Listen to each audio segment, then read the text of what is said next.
నీ లోపల నువ్వు చూసుకుంటే నువ్వు పరలోకాన్ని ప్రేమిస్తున్నావా, ఈ లోకాన్ని ప్రేమిస్తున్నావా? ఒకసారి మనం అందరం ప్రశ్నించుకుంటాం. మనం ఈ లోకాన్ని ప్రేమించడానికి యేసుప్రభువుని నమ్ముకున్నామా, పరలోకం కోసం యేసుప్రభువుని నమ్ముకున్నామా? చెప్పగలరా? ఏ లోకం కోసం? పరలోకం. అంతే కదా. పరలోకం కోసం యేసుప్రభువుని నమ్ముకున్న వారు పరలోకం కోసం జీవించాలా, లోకం కోసం జీవించాలా? కదా. పరలోకంలో ఉండేది ఎవరంటే పరలోకం కోసం జీవించేవారు. మళ్ళీ చెప్తాను, పరలోకంలో ఉండేది ఎవరంటే పరలోకం కోసం జీవించేవారు. ఈ లోకం కోసం జీవించేవారందరూ కూడా పాతాళంలో ఉంటారు. వీరందరూ అంటే ఎవరంటే ఇక్కడ చెప్పబడిన వారందరూ కూడా పరలోకాన్ని ప్రేమించిన వారే. హల్లెలూయా. ఈ పరలోకాన్ని ప్రేమించినప్పుడు వాళ్ళు వాగ్దాన ఫలములు అనుభవించలేదు. ఉదాహరణకి అబ్రహాముకి దేవుడు వాగ్దానం చేశాడు, సంతానం ఇస్తాను. 25 సంవత్సరాల తర్వాత ఆ వాగ్దానం నెరవేరింది. కానీ చాలా మంది జీవితాల్లో వాగ్దానాలు నెరవేరలేదు. వాళ్ళ తర్వాత తరాల్లో నెరవేరింది. కానీ వాళ్ళు దేవుడిచ్చిన వాగ్దానం నెరవేర్పు కోసం చూడలేదంటే, కానీ దేవుని రాజ్యాన్ని కోరుకున్నారంట. హల్లెలూయా. వాగ్దానాల కోసం చూడలేదు వాళ్ళు. ప్రతి సంవత్సరం జనవరి 1న కాగితం ముక్కలు ఎట్టుకుని తిరుగుతూ ఉంటారు. నాకు వచ్చింది ఏంటండి, నాకు వచ్చింది ఏంటండి, నాకు వచ్చింది ఏంటి కదా. ఒక దైవజనుడు అన్నాడు, మీరు కాగితం ముక్కలు ఎట్టుకుని తిరుగుతున్నారు కదా, కానీ బైబిల్లో ఉన్న వాగ్దానాలన్నీ నాయే అన్నాడు. హల్లెలూయా. బైబిల్లో ఉన్న వాగ్దానాలన్నీ మనయే. తర్వాత ఇక్కడ చూసినప్పుడు దూరం నుండి వందనం చేసి, ఎవరికి వందనం చేశాడు? వందనం చేసి తాము భూమి మీద పరదేశులమై ఉన్నామని. మనందరం కూడా ఈ భూమి మీద పరదేశులం. అంటే మనం పరలోకం నుంచి వచ్చాం. పరలోకం నుంచి ఎలా వచ్చాము అని మీరు అడిగితే, మీరు ఆ ప్రభు చెప్పిన మాట ఒకసారి జ్ఞాపకం చేసుకోండి. అదేంటంటే, నీతి ద్వారా ఆత్మ ద్వారా జన్మించితేనే కానీ దేవుని రాజ్యంలోనికి రాదు. నువ్వు ఎప్పుడైతే నీటి ద్వారా ఆత్మ ద్వారా జన్మించావో నువ్వు పరలోకము నుంచి జన్మించిన వారి కింద లెక్క. హల్లెలూయా చెప్పండి.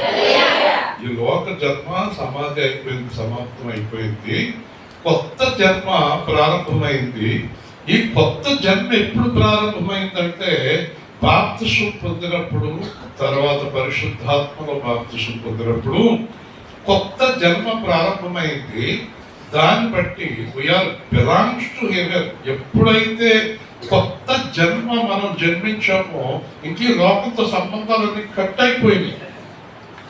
చనిపోయిన వాడు పాప విముక్తుడని తీర్పు పొంది ఉన్నాడు. మనం ఆయనతో చనిపోయినాడని ఆయనతో బ్రతుకుతున్నాం.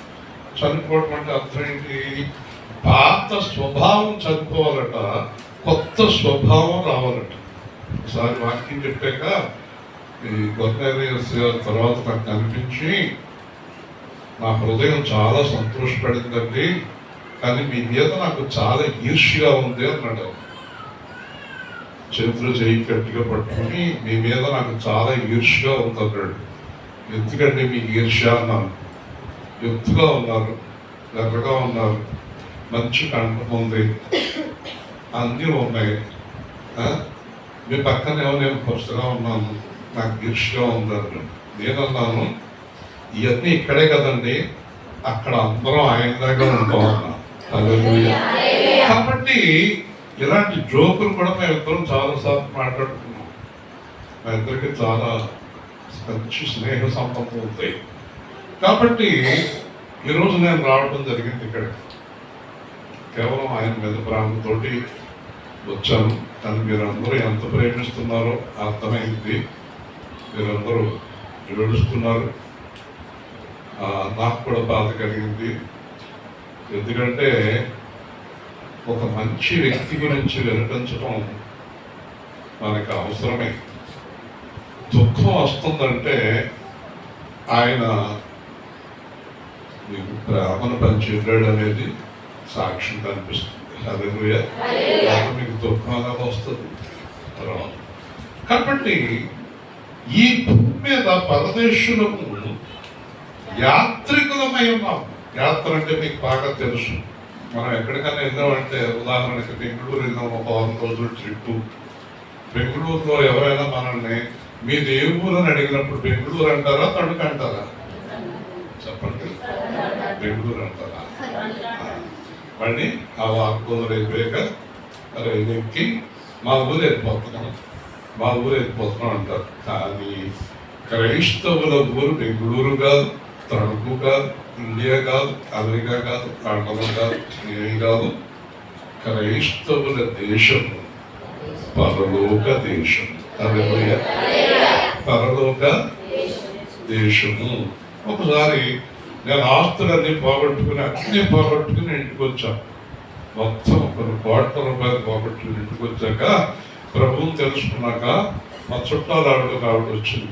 ఏమండి అన్నీ పోగొట్టేశారు, పిల్లలకి ఏమైనా ఉండొచ్చారా అంది. పిల్లలకి నాకు కూడా ఒక స్థలం ఉండొచ్చుకున్నాను అమ్మా అన్నాను.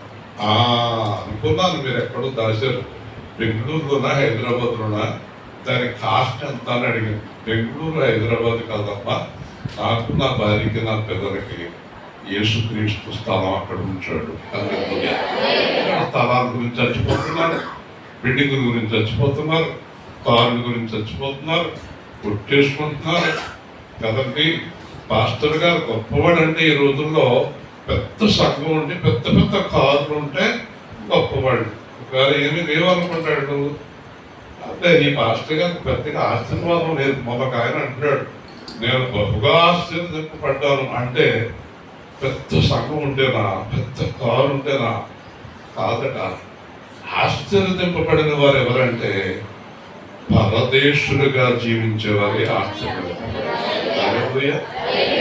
అంత పరదేశం అండి, పరలోకం. ఎందుకంటే చాలా వాక్యాలు చెప్పగలను నేను, కానీ నాకు సమయ పాలన చాలా ఇష్టం. మనోజ్ గారు మాకు అన్నారు, 1 నిమిషం అన్నాడు ఆయన, 6 నిమిషాల్లో ముగించాడు. మనోజ్ గారు కూడా చాలా మాటలు మాట్లాడతారు, నన్ను చూసి ఆయన 10 నిమిషాల్లో ముగించేశాడు. కాబట్టి మనం క్రైస్తవుల్లో పాస్టర్స్ ఎవరైనా సరే బైక్ పట్టుకుంటే ఎంతసేపైనా మాట్లాడగలరు. కానీ దేవుడు ఇష్టపడ్డాడు, అతిగా మాట్లాడుతున్నాడు, అతిగా ప్రార్థన చేస్తున్నాడు, ఏది కూడా అతిగా చేయొద్దన్నాడు, క్లుప్తంగా చేయమన్నాడు. ఆయన చిన్న చిన్న ప్రార్థన చేశాడు. లాజరు చనిపోయినప్పుడు కూడా విపరీతమైన ప్రార్థన చేయలేదు. తండ్రి, నీవు నా మనవి వినుచున్నావని నువ్వును వీరికి తెలియడానికే ప్రార్థన చేస్తున్నాను అన్నాడు. అయిపోయింది లాజరు అన్నాడు, వచ్చేసాడు. ఒకవేళ మనం 18 గంటలు ప్రార్థన చేసిన చనిపోయిన చిన్న పిల్లి కూడా లెగదు.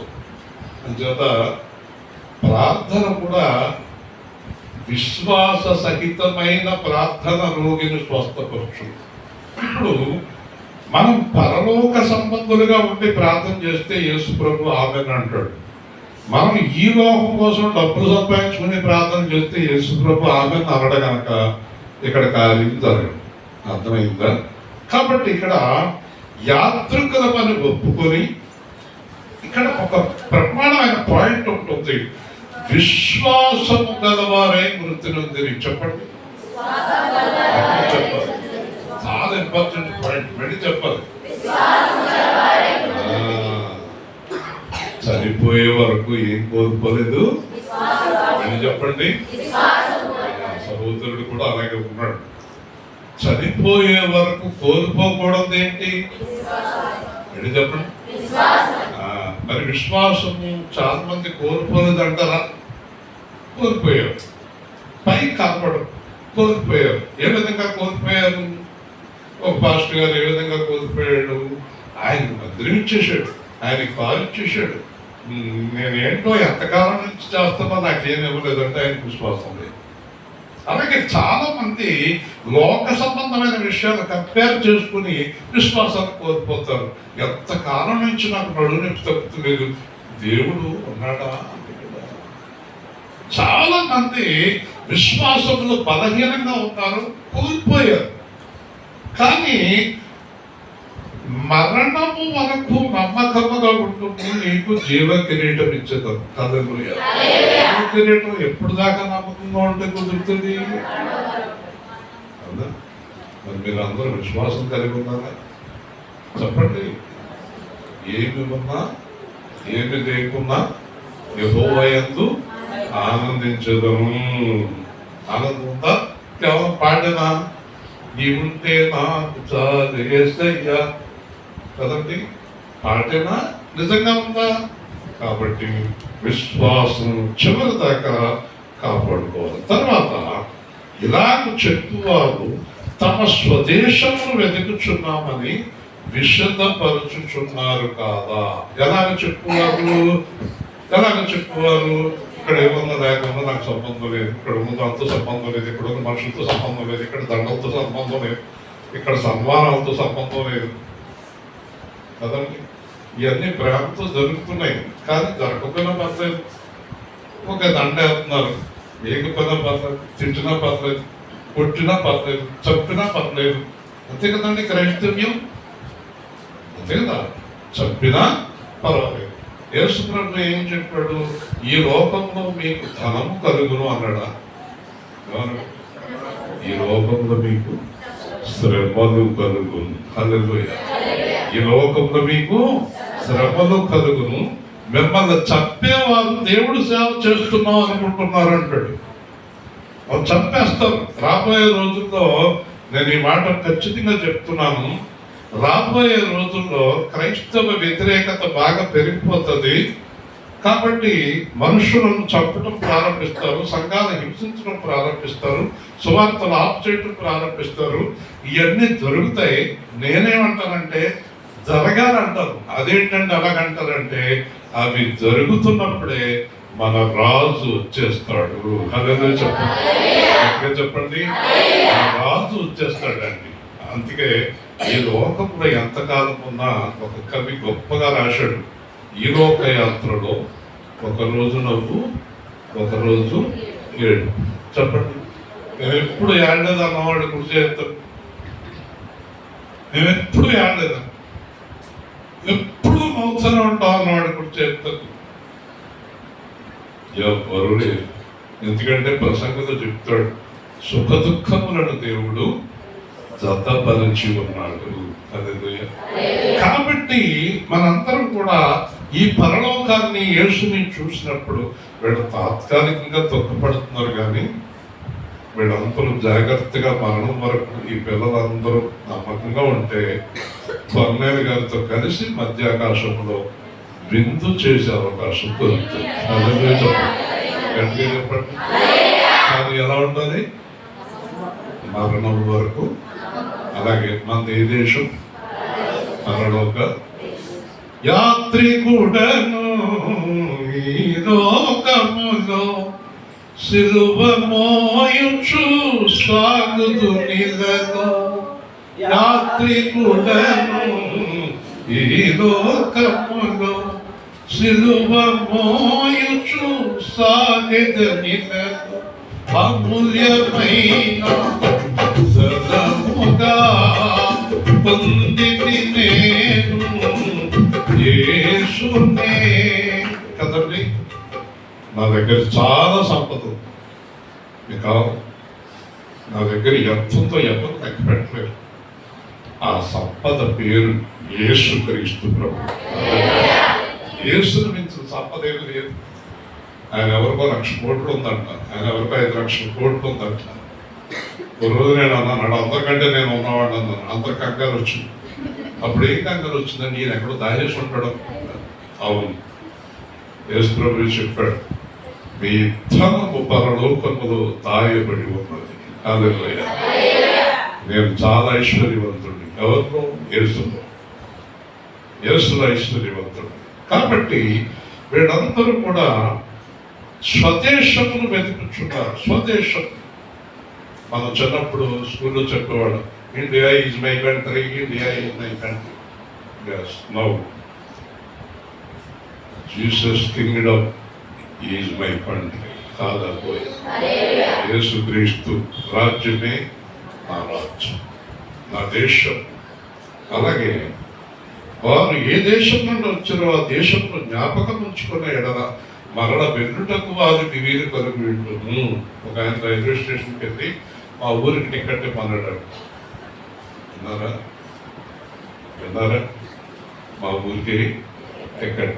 స్టేషన్ మాస్టర్ అన్నారంట, ఎవడవయ్యారు మీ ఊరేదో చెప్పు అన్నాడు. మా ఊరు మర్చిపోయినాను. ఏదైనా ఎక్కుతాడు, ఎక్కడికి వెళ్తాడు? ఊరు మర్చిపోతే ఎలా కుదురుతుంది చెప్పండి? మమ్మల్ని అందరినీ తోస్తున్న ఒక ఆయన ఏటీఎం లోపలికి వెళ్ళి కార్పొరేట్ అడ్డు చూస్తున్నాడు. ఏంటయ్యా అని అడిగా ఉంటాం. మమ్మల్ని తోస్తే పైగా 4,000 ఇస్తున్నారు అప్పుడు గవర్నమెంట్. చిన్ను మర్చిపోయాను అన్నాడు. ఇలాంటి వాళ్ళు చాలా మంది ఉంటారు. కానీ నేను చెప్పేది ఏంటో తెలుసా? నేను పరలోక సంబంధిని, యేసుక్రీస్తు రాజ్య సంబంధిని, నాకు ఈ లోకానికి సంబంధం లేదని రాత్రి పగలు నువ్వు బ్రతుకున్నంత కాలం నీ హృదయంలో అది గుర్తు ఉండాలి. అది లోకం కాదు. నేను 10 లక్షల రూపాయలు కార్లో వెళ్తాను, లేదా 1 కోటి రూపాయలు మందిరంలో కూర్చుంటాను. దేవుడు అన్ని ఇచ్చాడు. కానీ మీ ఎదురుగుండా బలిపీఠం మీద చెప్తున్నాను, ఇవన్నీ వదిలిపెట్టి ఒక రోజున నేను ఆయన దగ్గరికి పెడతాను కదా అని అనుకుంటూనే అనుభవిస్తాను. కాబట్టి మనం వాటిని ప్రేమించకూడదు. వాటిని ప్రేమించమంటే సమస్య ప్రారంభమవుతుంది. ఎప్పుడైతే నువ్వు దేన్ని ప్రేమిస్తావో దానికి దాసుడు అవుతావు. డబ్బును కానీ, వాహనాన్ని కానీ, గొప్పను కానీ దేన్ని ప్రేమిస్తావో దానికి దాసుడు అన్నాడు యేసు ప్రభు. కనుక యేసు ప్రభువును ప్రేమిస్తే ఎప్పుడు యేసు ప్రభుకి దాసుడుగా ఉండిపోతాం. లోకాన్ని ప్రేమించొద్దు, వాళ్ళు మళ్ళా వెనుటకు వీలు కలిగి ఉండదు.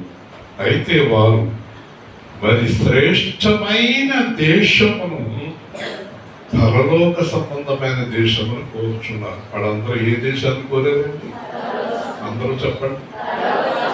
దాని పేరేంటండి? అదండి, చెప్పాం కదా, శ్రేష్టమైన దేశం. చెప్పండి. ఏముండదు అక్కడ? సింహం ఉండదు, పురులు ఉండవు, సాతాను ఉండదు, క్రూరత్వం ఉండదు, ఈర్ష్యం ఉండదు, ద్వేషాలు ఉండవు. అతిగతిగతిగతిగతి నా సంఘం ఆవిడ ఆమె గోవ ఉండదు.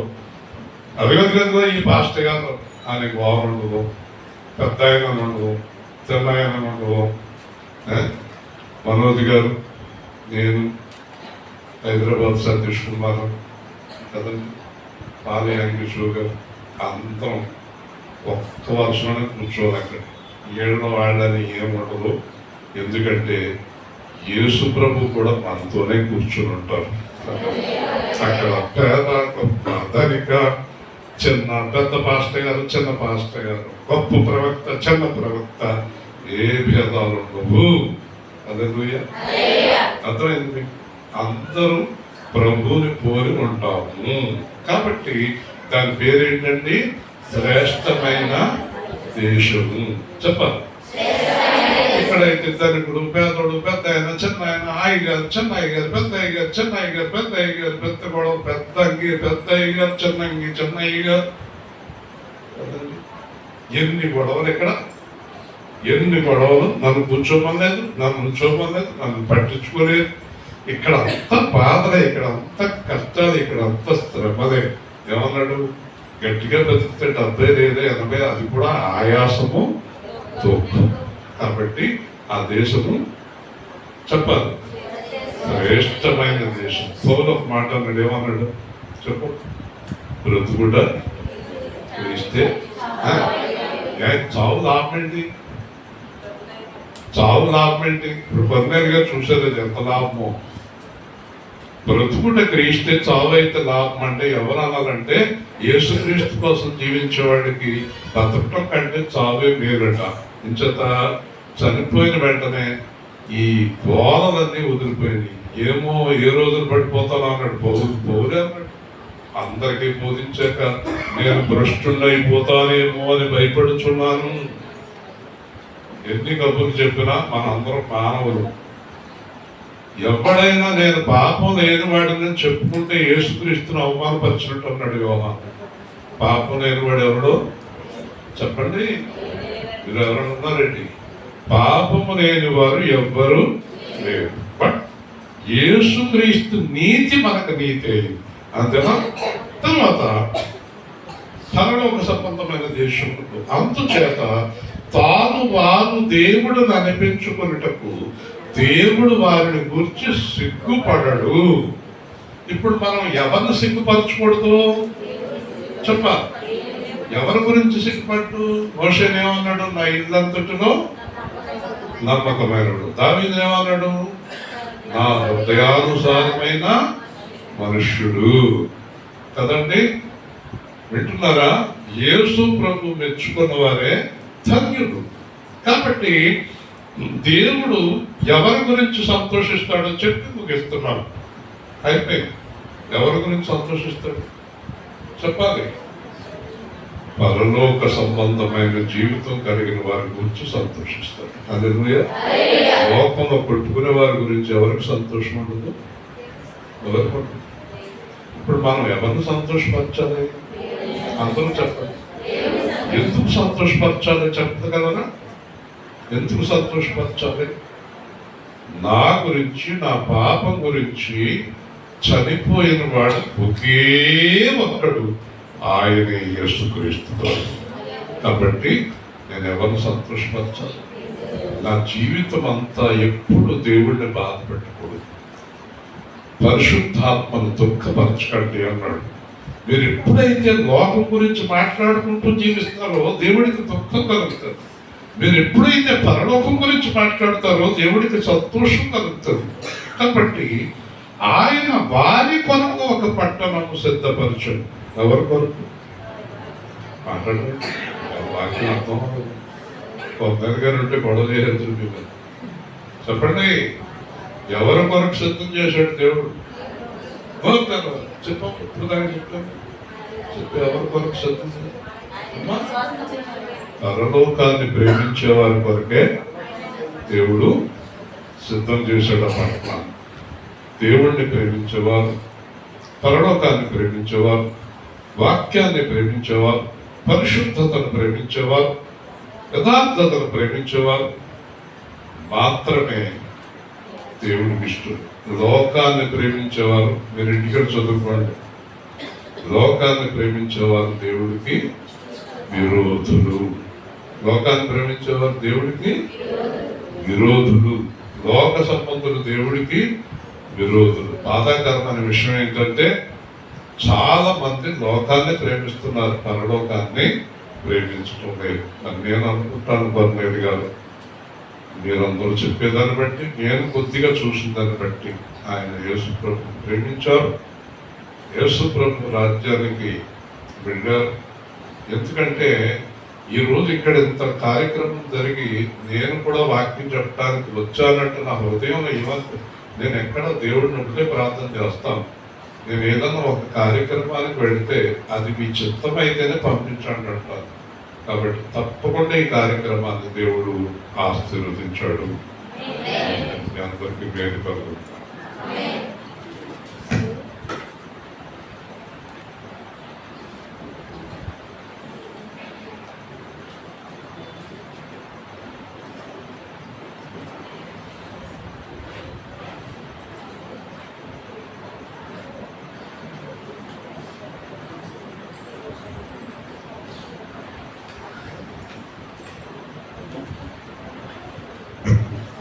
పిలవగా వచ్చేటువంటి దైవజనులు యూసీ ప్రెసిడెంట్ గారికి, గారికి వందనాలండి. అలాగే ఎస్ఐ పాస్టర్ గారికి వందనాలండి. అలాగే డేవిడ్ పాస్టర్ గారికి వందనాలండి. దైవజనులు ఎస్ఐ పాస్టర్ గారు నాన్నగారికి చాలా సన్నిహితులు. మొదటిసారి మరి దైవజనుల దగ్గరికి ఒకసారి నాన్నగారు వెళ్ళినప్పుడు నాన్నగారు చెప్పారు, ఎవరంటే